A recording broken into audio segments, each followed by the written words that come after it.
Three. Thank you, Zoom. Three, two, one.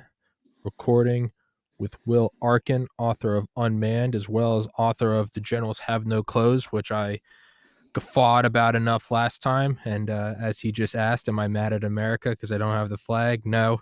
As several people have asked, emailed, texted, and called me, why isn't the flag up? These are supposed to settle for like a month, and I'm terrified of them falling down if I hang the flag up. I still have blisters on my thumbs. Shows how much of a bitch I am. That is my threshold for pain. But also your new book On That Day coming out regarding 9/11. And I looked on your website, but I didn't see the other book you mentioned, History in One History Act. in One Act. Yes. When's It's that a coming out? novel about 9/11 told Okay. from the perspective of the terrorists and Okay. has some interesting twists and turns Oh, about wow. 9/11. And it's a rather odd novel because it's also fully footnoted. Wow. That's okay. That'll be kind of like Black Hawk Down by Mark Bowden. He has a couple stances where it's from the points of the Somali kids, and you're like, whoa, whoa, Yeah. whoa, what is this? You're like, why is he taking their side? And Well, it's not taking a side, but sure, I sort of felt like as I began to understand 9/11 better, and then somebody leaked to me the transcripts of Khalid Sheikh Mohammed's interrogations.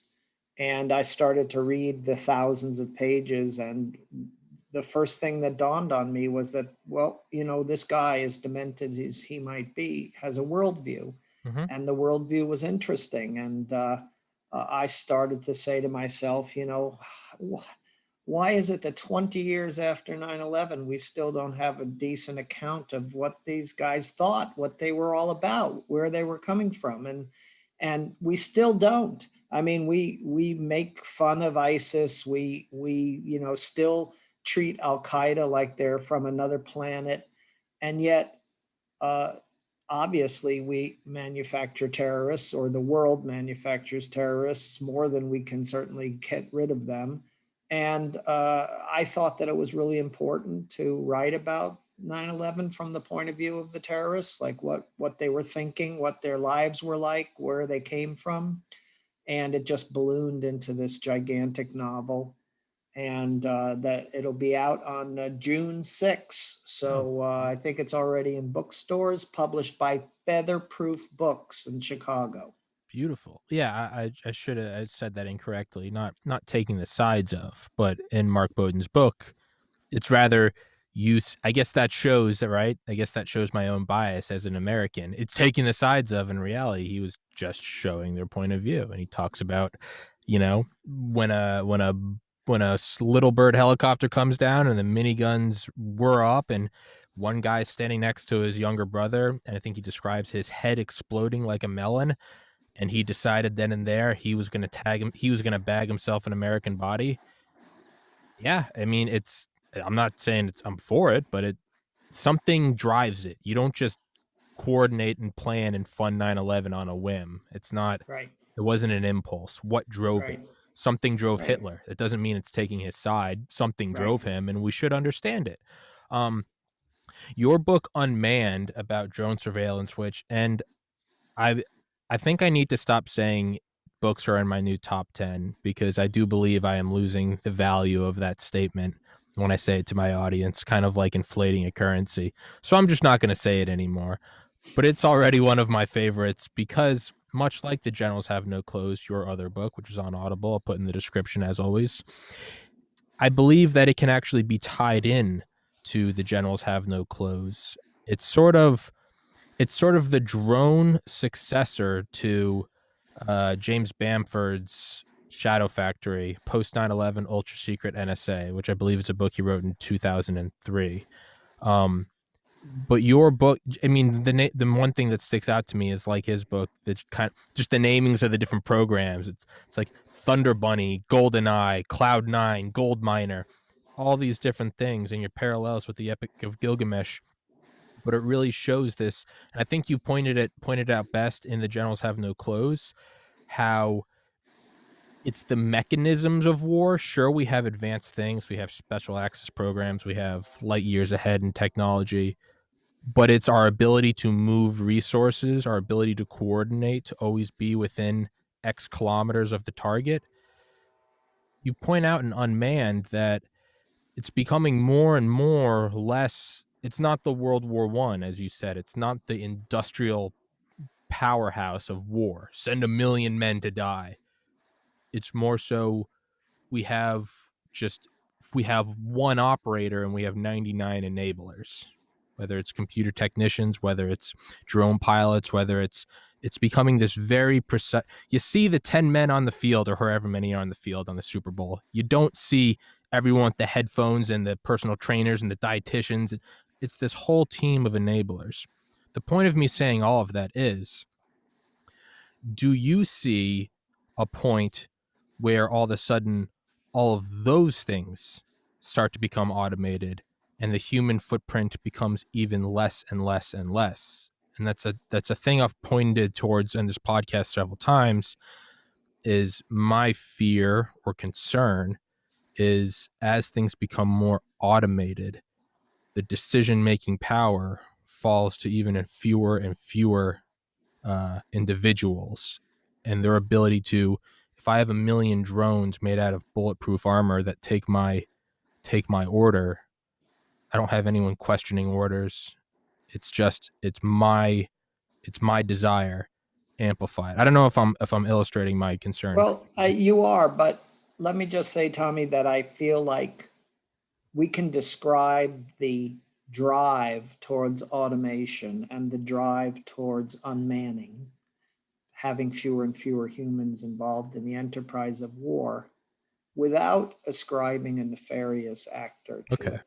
Okay, it's happening anyhow. It's happening. That's what I discovered in writing a book about drones. I think my publisher at one point said, "Are you actually ever going to mention drones?"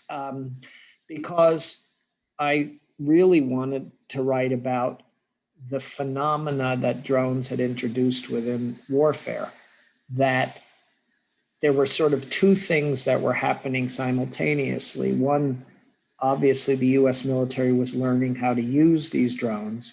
And again, drones have been around for a long time, but when I talk about the modern generation of drones, we're talking about the ones that fly higher than commercial airliners, that are the size of small Cessnas, that uh, can loiter for 24 hours in the sky, can deliver a wide variety of weapons, or can take and collect a wide variety of intelligence. That's the modern day drones, the Global Hawks, the Reapers, the Predators, etc.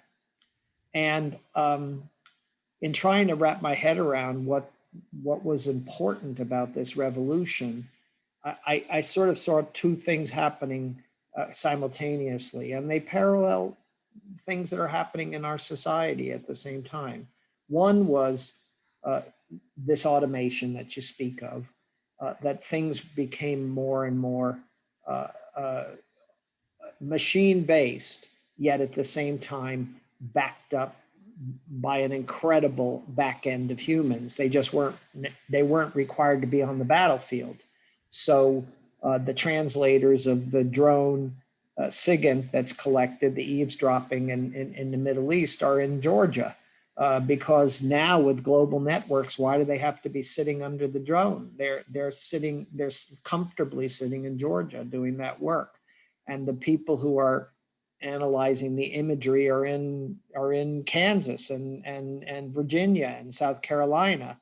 So you see this shift in what the manpower is needed for, and then also where it's located. So if we're conducting wars overseas, and we're bombing and killing and targeting terrorists, um, and yet at the same time we minimize the footprint of the American soldier, there's a kind of arrogance associated with it from our point of view, that says, well, we've protected ourselves better, and yet at the same time, in an ironic way, we're we're inviting attacks upon the United States itself, because we're saying to the terrorists, you can't touch us. And so where can they touch us? They can touch us by attacking in the US. And that's essentially what happened with 9/11. And and I think today, uh, let's just take one example because it's a particular theatrical one that bothers me.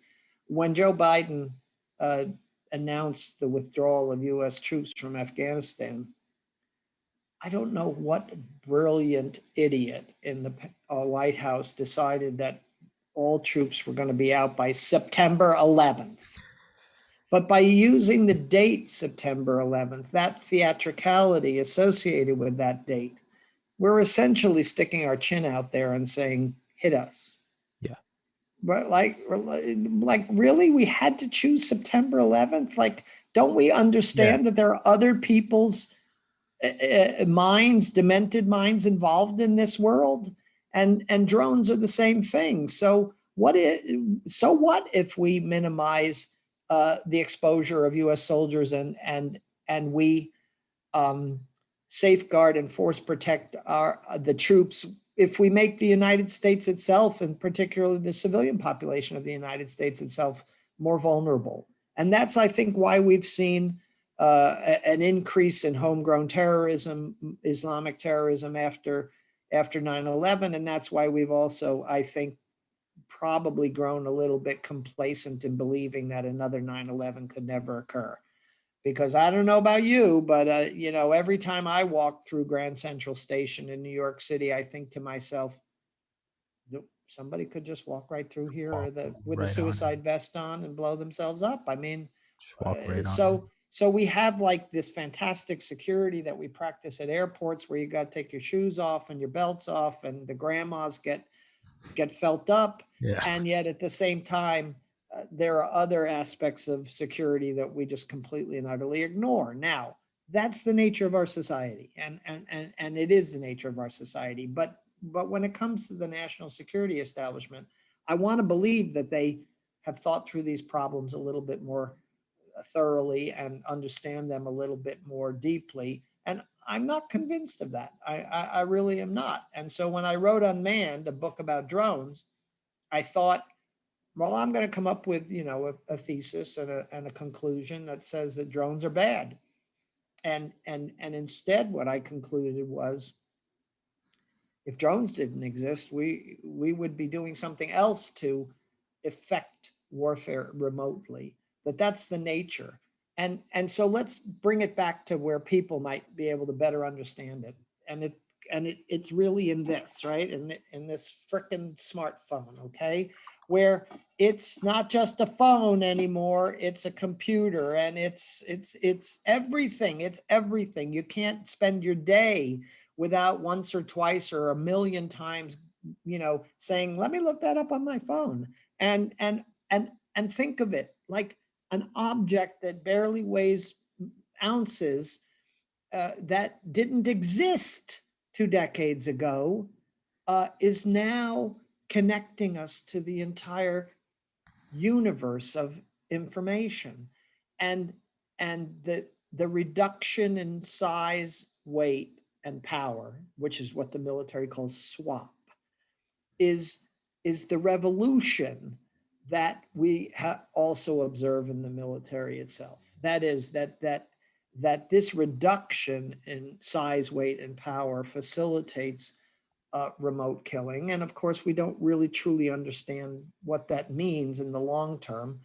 ISIS grew out of uh, uh, it grew out of the Iraq War and the inequities associated with the decision making behind what we were trying to achieve in Iraq, which, get rid of WMD. Well, we achieved that because it didn't exist. But and I think that thinking about modern warfare, about the shift in emphasis from soldiers on the front lines to now everybody on the back end, is something that also will affect in the future how we start to think about warfare with China and Russia.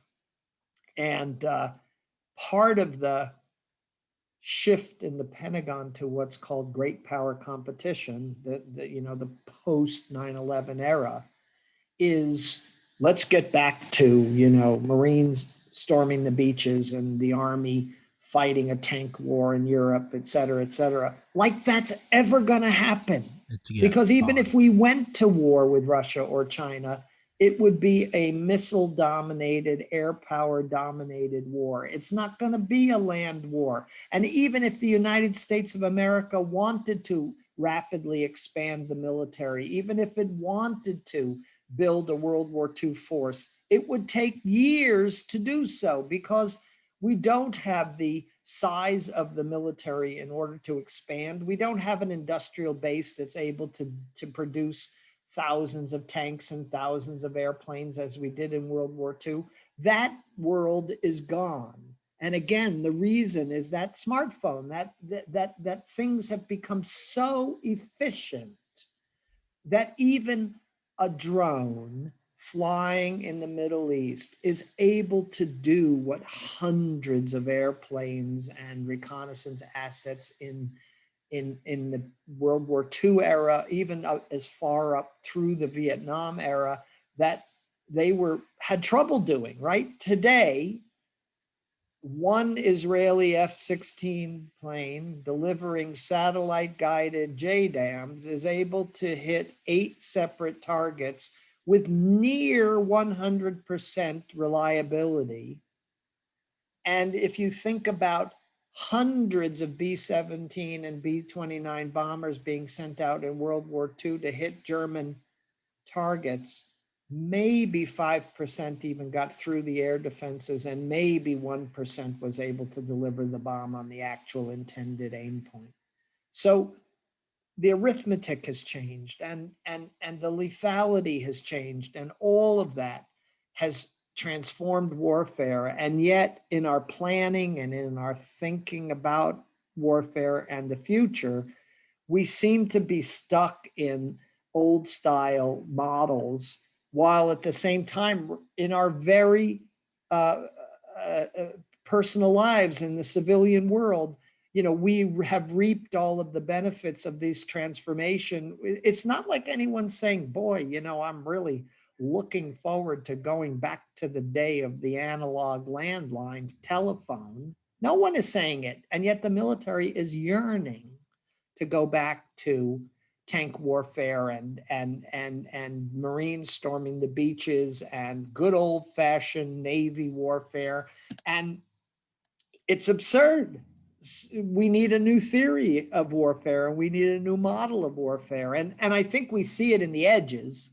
Cyber warfare we see on the edges, and obviously drone warfare is a huge thing because, again, you talk about autonomy. I mean, there's already a sort of automaticity associated with what the US military does. We're bombing in a dozen countries. We're out there with special ops in even a more number of countries. And it takes so few humans on the ground to do this. And I think there's an automaticity associated with even drone killing, in which really, like, if the president makes a decision, it's not whether or not we should do it, it's whether or not you can reassure me that we're going to kill fewer than X number of civilians, or it's not going to make it into the New York Times front page the next day. So the president isn't like saying, can you get the drone to the place where the target is going to be hit with some degree of reliability? The president is saying, what are the political implications of doing what is automatic? And that's where we are in warfare. And so to me, as we look to the future, whether it be in thinking about the cyber side or thinking about the unmanning of the American military and the increasing autonomy associated with it, is not so much that they're doing something to be more sneaky or or they're doing something to evade oversight. I think they're literally doing something that is following the train of where we are in civilian society. And that something, is literally that we don't need to take two cans and put a string between them, and you stand on one place and I stand on another, and we talk to each other. that the assumption of a global network, the assumption of high speed, the assumption of ubiquitous communications, the assumption of the availability of information everywhere is just embedded in the fabric of our lives, and it's embedded in the fabric of the US military as well. I mean, right now there's a little movement afoot in the Army and the Marine Corps to teach soldiers better map reading skills. Why? Because Communication everyone has skills. become so dependent on GPS. Mm-hmm. And now the fear is that if the Russians or the Chinese are able to jam GPS or destroy the satellites, all of a sudden these guys are not going to know where to go because they don't know how to read a goddamn map. I mean, you're And yet right. I remember when I was in basic training and in intelligence school that map reading was a gigantic part of our course of instruction. And so if you don't have Google Maps on your phone anymore and you don't have a GPS anymore, then how do you know where to go? It literally is a skill that most people have given up. And and yet for the military, if it isn't someplace where it can just plug into electricity, and it isn't in some place where it can just pick up the phone and get a dial tone, if it isn't in some place where GPS is available, then what does warfare even look like? And so clearly, the future of warfare is going to be to stop those bits and bytes from moving around the network, because that's what's going to immobilize the opposing society. We don't have to worry about Russian missiles or Russian nukes or even Russian military if we're able to stop them from communicating and receiving orders and literally able to jam the guidance systems and get into their cyber systems in such a way that they are ground to a halt by virtue of that acrobatics of the modern cyber age. Metal on metal, it's a fantasy. It's a fantasy. It's just never going to be the wars of the future. Now, that's not going to say that it's not going to be the war in Korea, or it couldn't be if we were stupid enough to go to war with Iran. But in superpower conflict, never. We're not going back to that. No one is waking up in America and saying, I would really like to get rid of my cell phone and have a landline and nothing else again in the future. And the very, very, very long extension cord, because how the hell are we ever going to make our way through life without having the phone in our possession 24/7 all the time? Well, think about it. That's how we live today. But if the network goes down and that phone then just becomes, what's stored on it, a piece of nothing, right? Yeah. Think about what kind of world we live in. Well, it's the same thing in the military. It seems to be a greater and greater bifurcation between, it's post Cold War. We don't need to be worried about the Soviet tank columns, and then we're shifting to this weird. It's a guy with a beard and sandals in a cave in Jalalabad, and there's still, but you could still kind of equate that it's almost a one size fits all. Yeah, It's we still need bombers and soldiers yeah, and the storming, but it seems we're moving farther and farther away to where we are going to physically be on the ground, say Baghdad, versus the big threats are Russia and Iran and China. They're becoming more and more almost like two species diverging. One of them is going to be light speed software disruption. It's going to be all about who can cut each other's satellites, EMPs, defensions against software. And then it's also going to be, can we go defuse that IED on the side of the road with an old Nokia? It's a weird separation into two beasts. yeah, And yeah, it does seem that, just like World War One was the sort of an unholy transformation between old timey marching with the drummer boy versus the Maxim machine gun, and it was like, oh, this is not the watercolor painting of the Revolutionary War where it's like charge, and it's like, no, yeah, that's not how this works anymore. There's yeah. just big railroad guns. it seems that we're going in a place where right now we're still romanticizing the Omaha beach, the Iwo Jima, the Okinawa, and losing touch with the fact that it's, as you said, drones and software.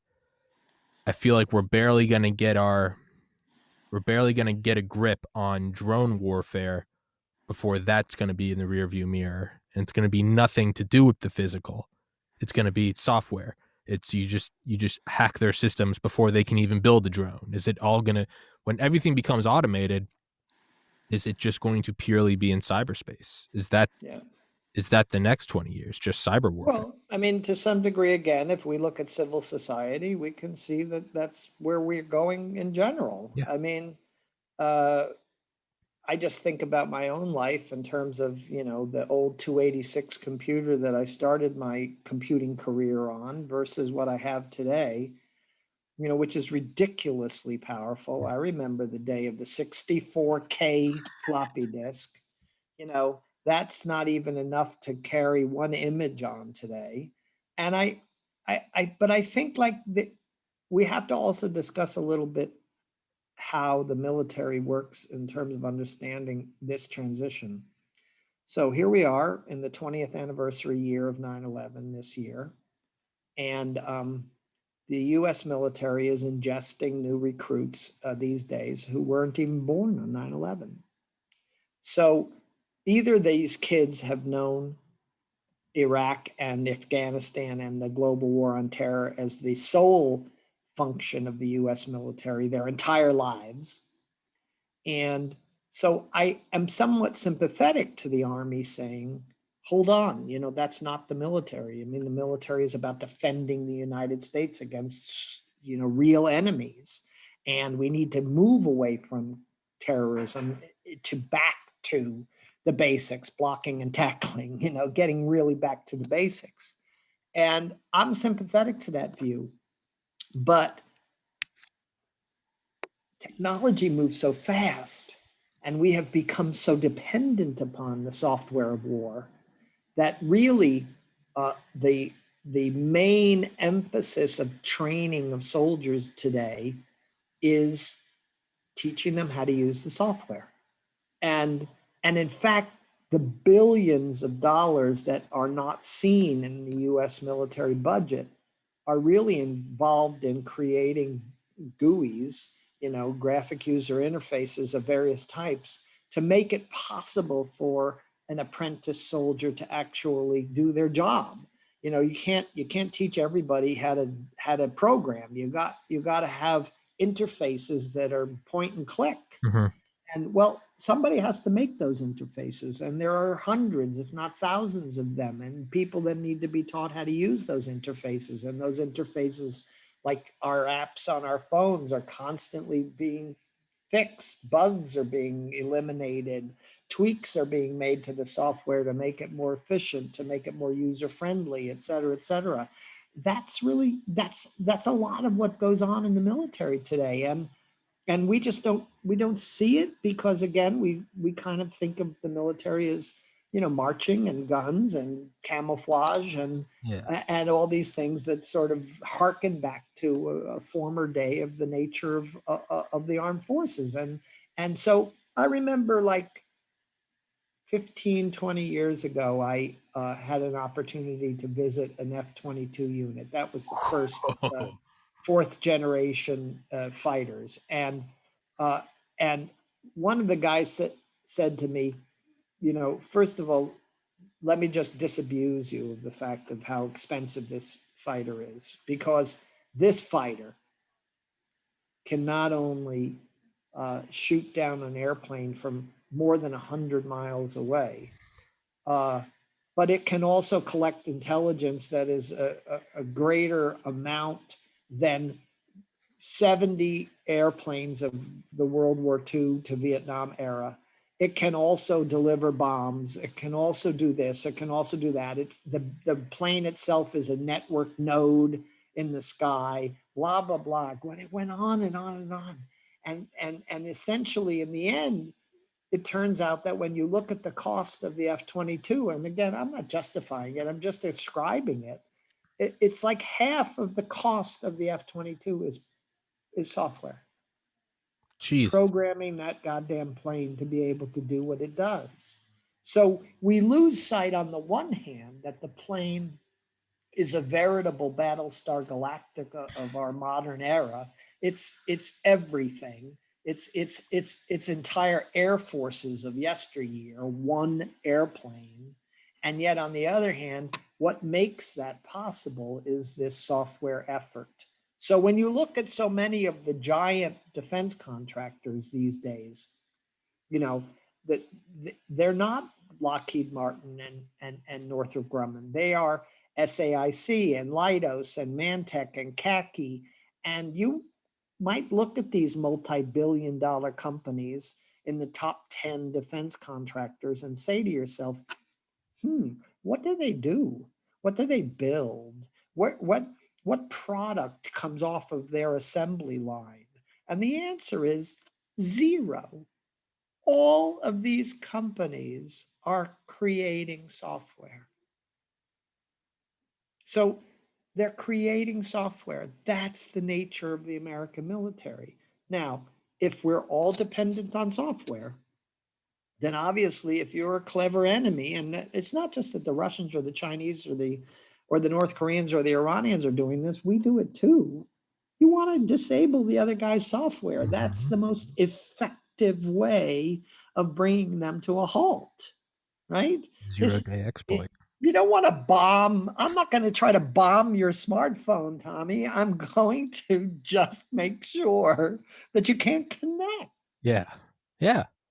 It's right. It's kind of an ironic mirroring of Vietnam, right? It doesn't Operation Linebacker or it doesn't matter. We can drop all the bombs in the world from B-52s. We can't bomb the idea. We can't bomb the almost divine nature of Ho Chi Minh. You can't in the same way. It's why would we bomb their factories if it's just Well, okay, so software? now let's go into another thing. Okay.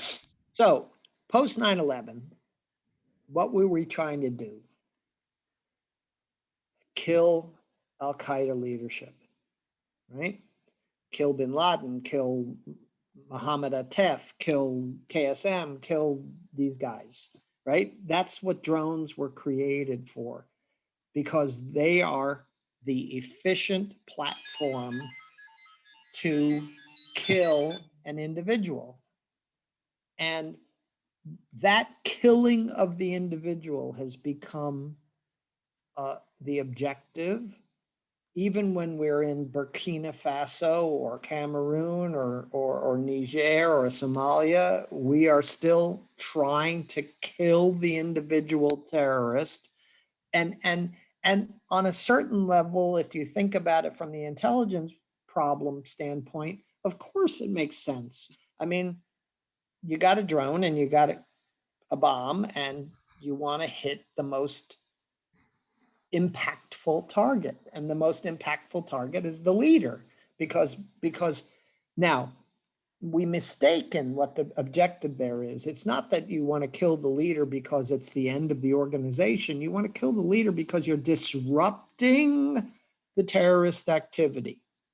And that was the Dick Cheney, Don Rumsfeld thought after 9/11, right? We're going to disrupt the next 9/11 because we might not be able to stop them. But if we create enough of a sandstorm of activity, we're going to disrupt them from being able to put together a 15-month long plot to attack America.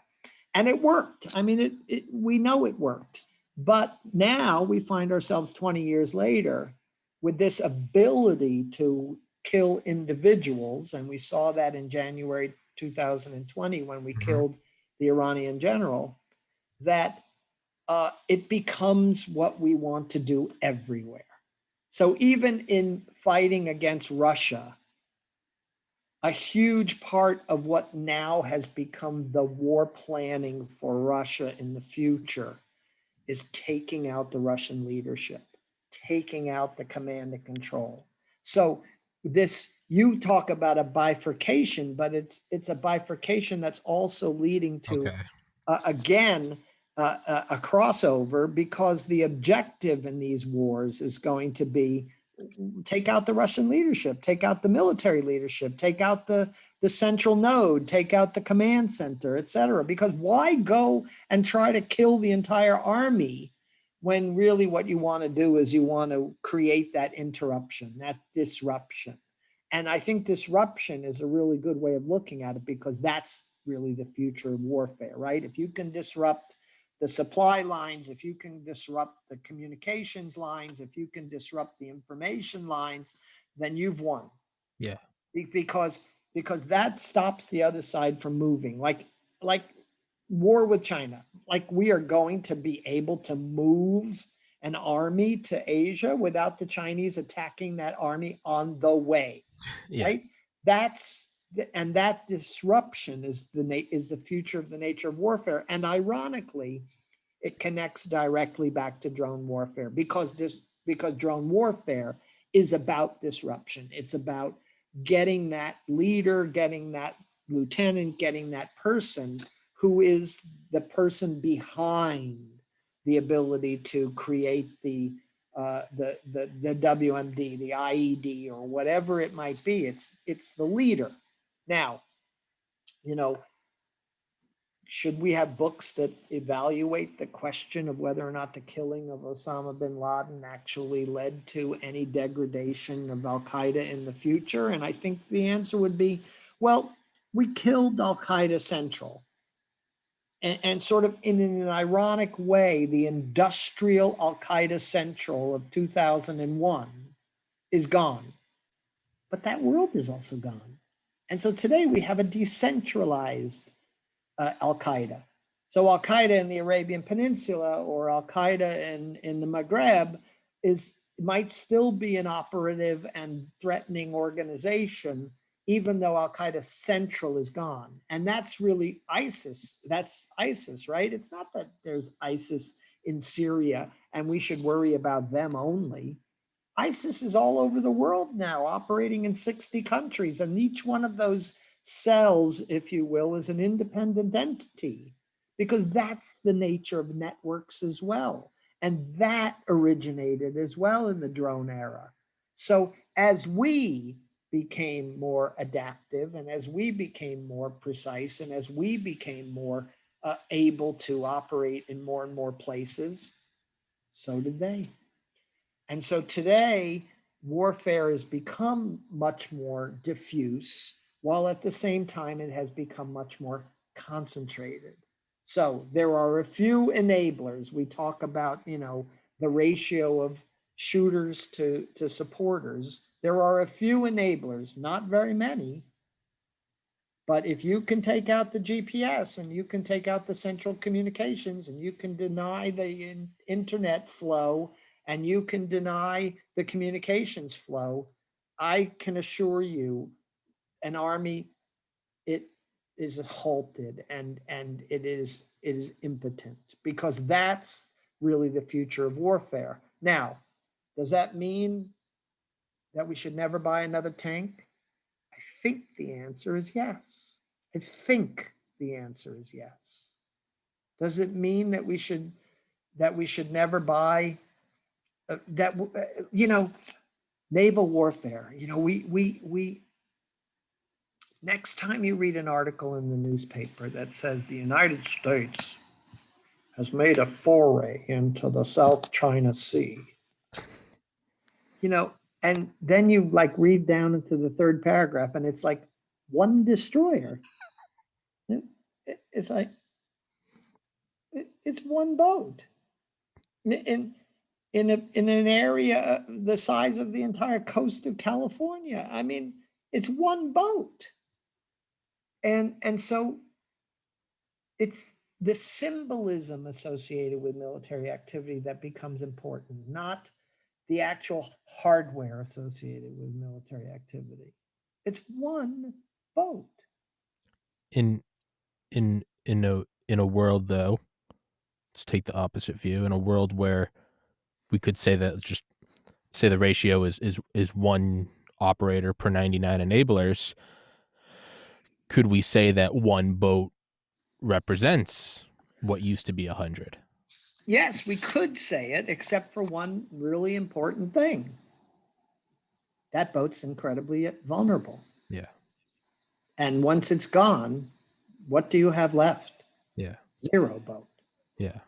Yeah. And that's where large capital investment, the industrial part of the military industrial complex, is becoming less and less important. Okay. That's why unmanned, autonomous, drones, small objects become more lethal and important because in their plenty is the capability.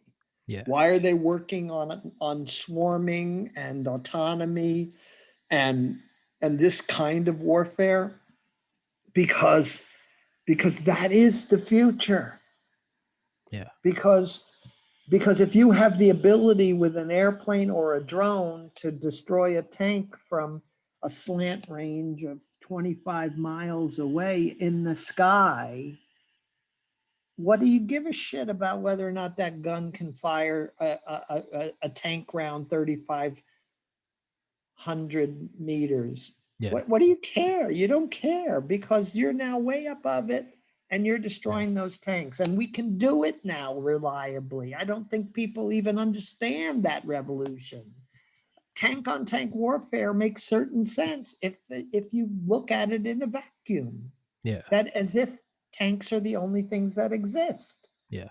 But in a world in which you have not only soldiers on the ground who are able to destroy tanks with anti-tank missiles, et cetera, but you've got Apache helicopters and you've got longbows and you've got drones and you've got airplanes, and all of them become tank killers. So if you're a smart military, before those tanks ever reach the border, They're you've done. destroyed them all. Tank on tank warfare only works in a vacuum.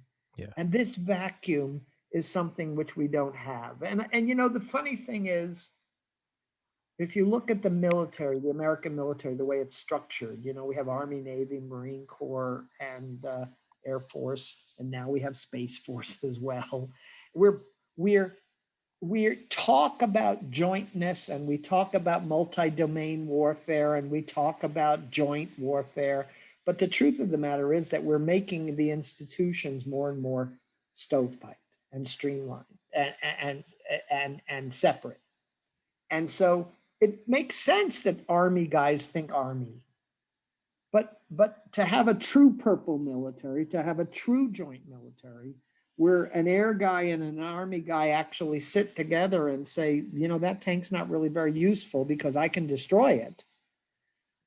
We just don't have it. You know, we make a pretense of jointness at sort of the national level, and we make a pretense of purpleness, but at the same time, with the creation of the Space Force, what we've really shown is we're going backwards. We're going backwards into a more and more bifurcated, more and more stovepipe design of what the nature of the military is. Whereas I want the ship guy and the air guy and the tank guy to have to sit together in the same military service and say to themselves, okay, which one of these objects is more valuable? And ultimately, you're an idiot if you don't think that the object in the air is the most valuable. Yeah. It is the most valuable. Yeah. And the smaller you can make it and the more plentiful you can make it, that is swarming, Yeah. the better. Yeah.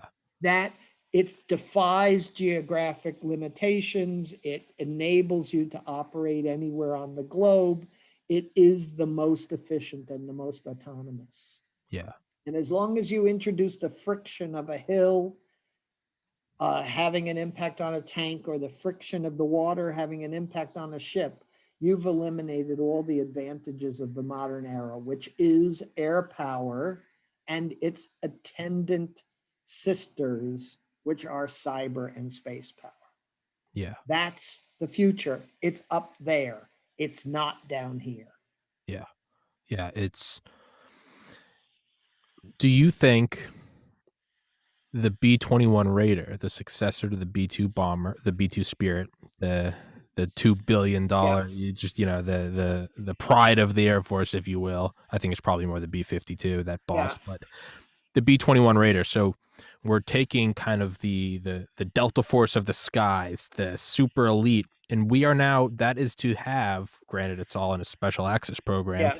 it's allegedly to have, it can be both piloted and drone operated. Do you think that's a big step, kind of giving someone a raise and being like, you are now in control of all of West Coast operations? We're kind of giving drones, it's Tom Brady getting a chance to play in the NFL. We're going, all right, you are now the B-21. We're moving you from MQ whatever Reaper to now you are the B-21. Is that a significant change? Is that showing the trust or the belief in that is where it's going? No, because it's a Okay. Battlestar Galactica. And Okay. ultimately, you need to have smaller platforms that are more plentiful. Okay. If you're going to have platforms, you need to have a sufficient number of platforms to survive the enemy. Yeah. So the answer is no. Now, why is there even a B-21 bomber being produced? It's because there's a triad, a nuclear Yeah. triad of submarines, the ICBMs and bombers, and nobody's willing to say, do we need all three of these legs of the triad anymore? So that's why. Okay. But if you're thinking about the B-21, think about the cost. When we built the B-2 bomber, it was really a struggle even to build 132 of those monsters because they were so expensive. So how many B-21s do you think we're ultimately going to buy? I don't care what their plans are now. I'm saying under real administrations and real budgets in the future, when the production line opens, how many are actually going to come off the production line? My guess will be it'll be 4 or 5 dozen. That's it. And so then each platform becomes that much more vulnerable. Okay, flying in the sky, I'm sure that the survivability rate is gigantic. Sure. I'm sure that it'll be incredibly able to defend itself and stealthy and maneuverable and be able to do triple somersaults with a half twist. Yeah. But on the ground, it's dead. Because, yeah, and not just bombing the airfields, but taking out the infrastructure of moving it, and every plane that's in maintenance is out of commission and dead.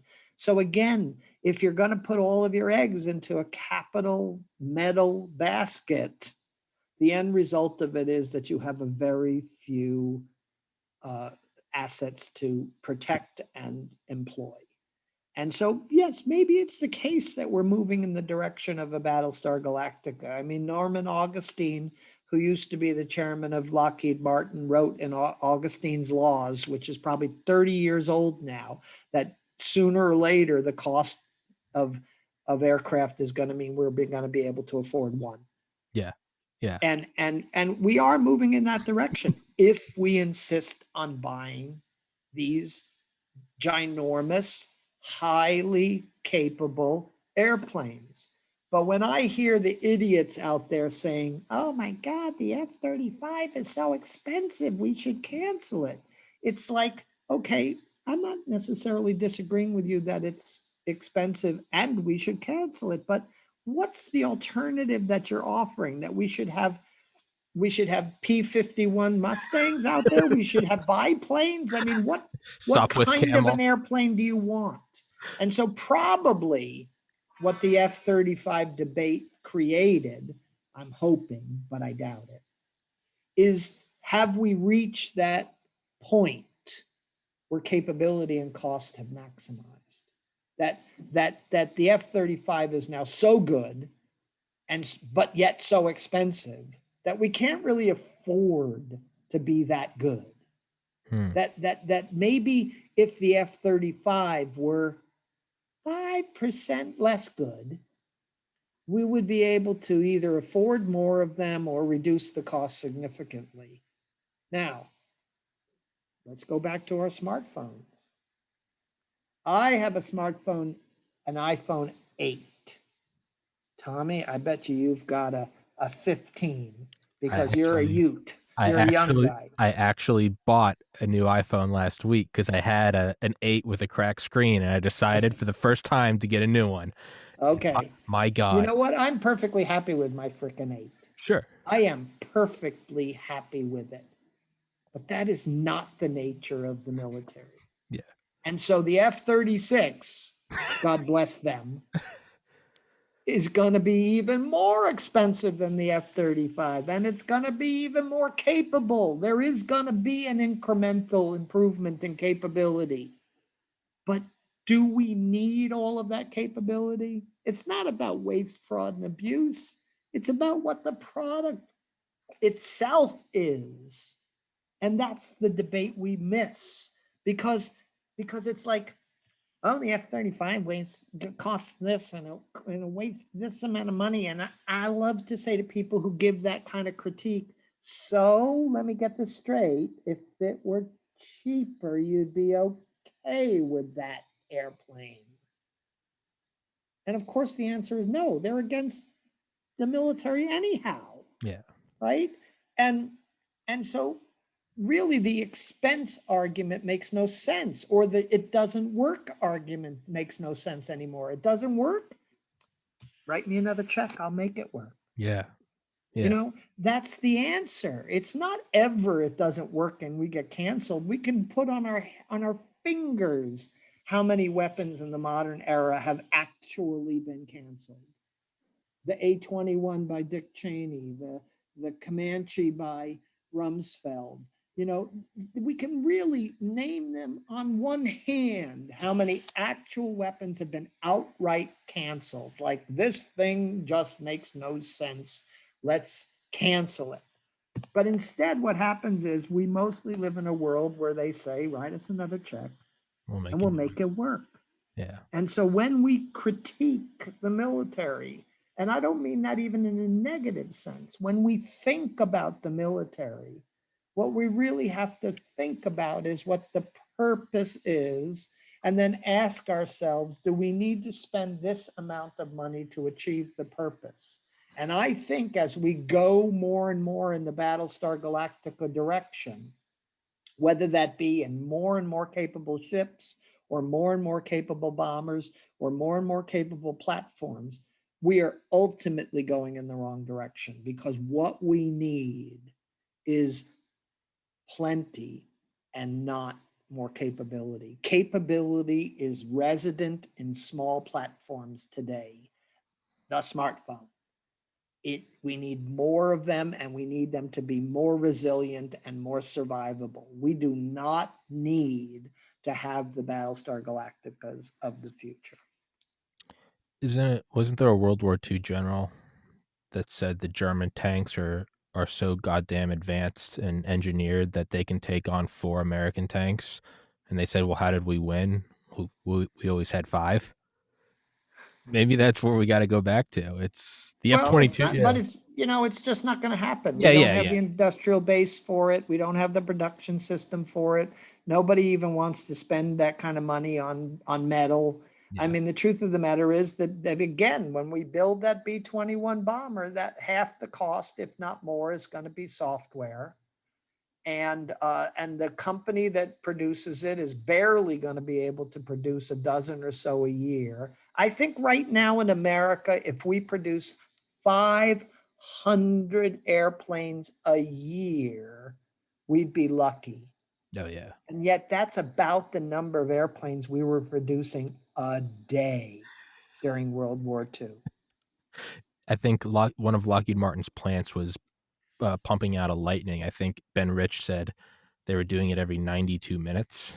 Yeah, Just one of yeah, their plants, just yeah, right yeah. off the I mean, board. a day. Yeah. But that world is gone. Yeah. It's just gone. Yeah. It And doesn't and and matter. so that's when we think about the military and we think about going back to blocking and tackling, we should think about what game it is we actually are playing and what game we want to play. And that's really how to think about the future of the military. I think I got you for a couple more minutes. I think I see where it's gonna go. If it's all avionics, it's just updating avionics, and it's about numbers. Calling it now. The B-52 is going to be flying for another 100 years. They're going to outdate it with avionics, and it's going to drop cheap little drones out of the bomb bay doors. They're going to be flying the B-52 in 2100. It's I never gonna mean, die. when we introduced the JDAM, which is Yeah. a satellite guided bomb in 1999, and it's now in its third generation, highly accurate, highly reliable. The truth of the matter is, you could have a flying bus and deliver those things. You don't need a fancy airplane to do Hmm. it. And so, the Israelis, they're shooting JDAMs off of F-16s today. Those F-16s don't have to penetrate into Gaza airspace in order to deliver the weapon. It's a slant range of 25 miles. Yeah. And so the truth of the matter is that if you have coordinates, you've won the war. Yeah. And again, how do you get those coordinates? How do we know precisely where Tommy Kerrigan is? How do we know very precisely inside that building what room he's in? Because that's how precise we need to be. It's exactly that. It's your Metadata. cell phone signal, it's your human signature, thermal signature, and that's what drives a multi-gazillion dollar intelligence establishment, and that's what drives the ability to be able to put the coordinates into the bomb and let the bomb do the work. Yeah. And so, what do you need those expensive airplanes for? There's a lot of answers. I mean, there's a lot. You have to understand that those airplanes are not just doing one function anymore, that they're doing these many, many, many, many functions, what entire air forces of yesterday couldn't do. But at the same time, as weapons, the weapons themselves become more autonomous, become loitering. I mean, we're Hmm. building a Tomahawk missile now. We're building some other missiles. I think Griffin and the small diameter bomb 2, Stormbreaker, that are going to truly be able to be fired and loiter in the sky, awaiting targeting instructions or else finding the target itself autonomously before it attacks. That is the autonomous revolution. It's already happening. Jesus, we're going back to Project Pluto, right? That nuclear powered ramjet they wanted in the 50s. It would just circle in the Pacific until we told it go to Moscow, and it's Yeah, sickening. yeah. It's it's it always goes. And I'm out of time. Oh, I'm out of time with you. Um, but it does seem to go, and I've made this argument before, based on nothing as a biology major, not a military veteran. It seems like the ultimate end game would be the quickest possible weapon, which would be laser, and it would be the ultimate loiter, which would be orbit. I believe that that would be the true end game, would be to have loitering orbital weapons firing at light speed. To me, it Well, I just mean, we're tops out already everything. seeing it to some degree with hypersonic weaponry, where we're already speeding up the the the the time it takes for a weapon to get from point A to point B. You're not constrained by ballistics anymore. Ballistics meaning it goes up, goes down, same arc. Um, so we're already seeing it to some degree, but I think you're wrong. Okay. I think ultimately uh, it's not going to be a laser. It's going to be something that is beyond a laser. And it's not necessarily going to be in space, meaning in far space. It's going to be in near space where it's more maneuverable. Okay.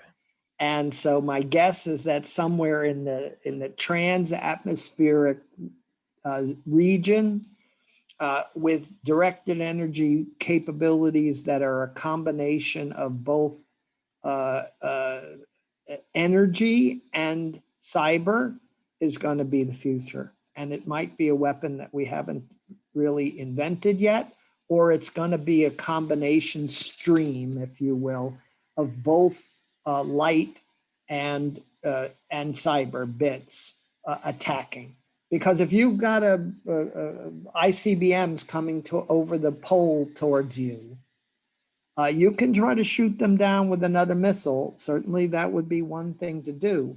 But if you could get into that missile's guidance system and tell it to fly to the ocean, Yeah. that's a heck of a lot better defense. And I think we're already moving in that direction. Do you know something I don't know? Of course, you don't know shit, man. That's why I'm on the That's why you're show. here, is to walk me through this shit. Yeah. That's the entire basis of the podcast. It's Yeah, exactly. yeah, Yeah, if of people course I don't know things you don't know. Yeah, yeah. yeah, that's the future. That's the future. So maybe a successor to the X-37B or something that would maybe be Well, I closer. think even the X-37B itself has secret missions that you don't know about, Absolutely. and and for all of the nonsense about UFOs in the news media these days, I think when push comes to well, first of all, I hope that they're extraterrestrials. I do. I personally hope it, but the reality is they're going to turn up to be stealthy They're going to be Russian United. and Chinese craft that we just don't even know what they are yet. Is this our Sputnik moment, part two, where they've? I don't think it's so Sputnik because it's because we're doing it too. Do you think? Do you think that I this entire podcast in my mind, I was telling myself, I was like, don't bring up UFOs, don't bring up UFOs. But I'm so happy you did. Do you think? And I know I'm keeping you. Do you think that there's a chance that these are U.S. military, and what better way to test them than to test them against our own Navy? What better real world red cell testing than to Yeah, test them it's against our possible. defenses? It's possible. But when I think about a UFO, I think about the RQ-170, and I Uh-huh. think about the RQ-180, and I think about other stealth platforms of the past in which people we now know we can actually go back and look that they saw this, light in the sky, or they saw this object, and yeah, it turned out to be an F-117. It turned out to be, some have blue or some other Mhm. kind of stealthy platform of the past. I believe we're probably experiencing the same thing now. But having said that, God, I hope that they're I extraterrestrials. I will I die want to be happy. alive when that moment Me occurs. that is to me that is the opposable thumb. That's the printing press. It's contact is just I feel like that's what they're doing. They're shooting across our bow and they're telling the government they're like disclose it or we're gonna come down in greater No, numbers. no, no. That's why every congressman on God's green earth, from the brilliant constitutional scholars to the idiots, want to have a hearing where they can say the word UFO because it takes them back to their childhood, it takes them back to fantasy, it takes them back to imagination, and who wants to deal with the difficulties of the governance of America when we can talk about UFOs? Exact. It's So, I the mean, opiate of the masses. it's more than that. And again, I say I believe that it'll turn out to be stealth platforms. It'll turn out to be near, uh, near orbit space objects. It'll turn out to be low orbit space objects, etc. I mean, we already have hundreds of these CubeSats and hundreds of these objects up in the air. Nobody knows about most Mhm. of them. Uh, but but but somewhere inside my soul, I want to believe that they're UFOs. With every it's like trying to believe in Santa as you get older. You're like forcing it. You're like, it's not mom and dad, it's Santa Claus. Part of me's like, it's not Groom Lake. It's not Skunkworks. I'm like, they're from Zeta Reticuli. It's I hope. I Here's a Well, question. I hope that sometime in the next 5 years you'll have one on your broadcast, Tommy. I How's that? I hope. I absolutely hope. That's who Joe Rogan will have on. Real quick question. Would we even believe the government if they said it was UFOs? Would anyone even believe them? um, once you admit that they're UFOs, then what about all the other things that we don't Yeah. admit to? I mean, I probably get a half dozen emails a week from people who, tell me that the government is following them, is in their teeth, is flying black helicopters, is using directed energy weapons against them, etc. Once you admit that UFOs are out there, once you admit that, well, even that there are black helicopters, which there are, then the whole facade begins to fall apart, and then people don't know what to believe anymore, Yeah.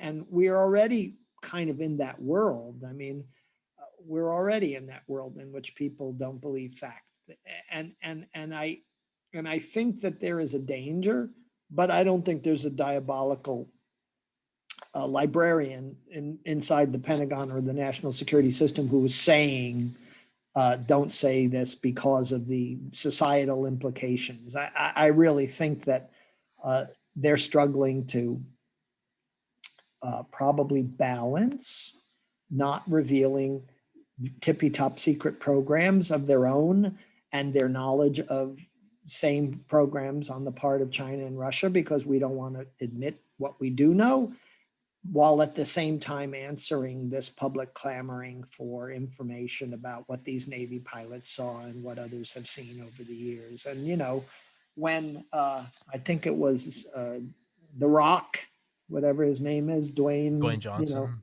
Jane Johnson gives an interview and says, or Shaquille O'Neal just gave an interview where he said, I saw a UFO once. It's like, who cares whether Shaquille O'Neal saw a UFO once? But you say the word UFO and it's fabulous. Yeah, UFO is also subjective.